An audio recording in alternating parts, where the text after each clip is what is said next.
কোরআন মাজিদটা পড়াও প্রয়োজন মনে করে না। ওই যে রামাজানে একটু ছেঁচড়া মেচড়া করে পড়েছিল, ওই যে রেখেছে কাপড় দিয়ে ঢেকে, পড়েও দেখে না।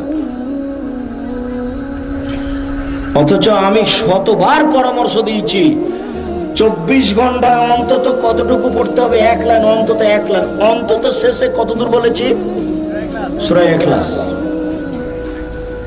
অন্তত সূরা ইখলাস 24 ঘন্টায় দিনে একবার পড়ে অন্তত নিজেকে বাঁচান কোন রকম করে।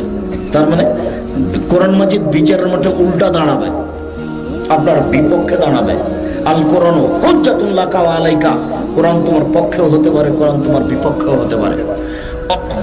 অন্তত কতটুকু পড়তে বলেছি, অন্তত শেষ যেটা সূরা ইখলাস।